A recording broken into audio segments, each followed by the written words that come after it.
The Ombudsman has cleared dozens of local executives previously facing suspension orders over alleged violation of the Solid Waste Management Act. In addition, Ombudsman Samuel Martires said they will no longer pursue convictions of charged officials acquitted by lower courts. Here's the report. Ombudsman Samuel Martires has recalled the suspension orders of 9 mayors, 3 vice mayors, and 60 other local officials charged with violating the provisions of the Solid Waste Management Law. Among those whose suspension orders were set aside were Tabaco City Albay Mayor Shelo Crisel Lagman Luistro, Polangui Albay Mayor Sherilyn Sampal, Daraga Albay Mayor Jerry Haushan, Bambang Nueva Vizcaya Mayor Flaviano Balgos Jr., 13 Martires City Cavite Mayor Melandres de Sagun, Silang Cavite Mayor Emilia Lourdes Poblete, Abukay Bataan Mayor Maria Christine de la Fuente, Rizal Palawan Mayor Norman Ong, Bato Leyte Mayor Nathaniel Gertos. In the previous suspension order signed by then Ombudsman Conchita Carpio Morales, the local officials were found guilty of gross neglect for failing to stop open dump site operations. The suspension orders with respect to the 11 mayors were recalled because there is a need to further study or for Congress to revisit the law on solid waste management.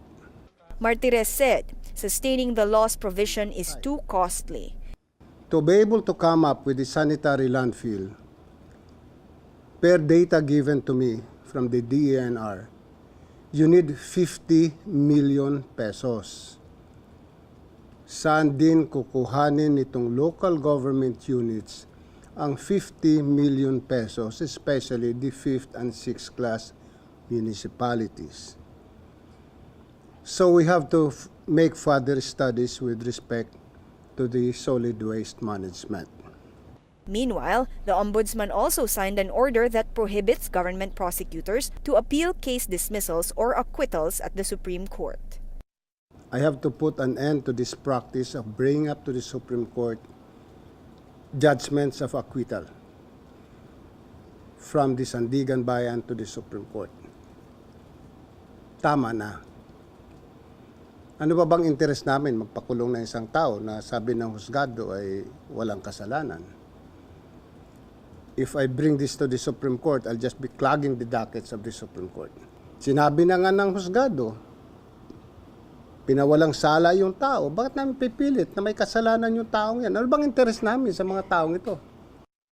Some critics deemed the Ombudsman's latest policy as one that favored respondents, but Martires had brushed aside criticisms.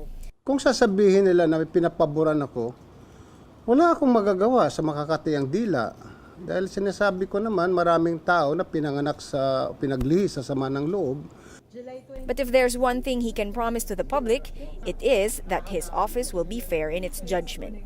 In my own imperfect and limited ways, I will do everything within my power to be fair to everyone. Lang. Gagawin ko lahat ang aking magagawa para maging pantay-pantay patas ang labanan sa opisinang ito. Na walang sino mang taong kinikilingan o tinitingnan o tinititigan. For News 5, Patricia Mangune, we are One News.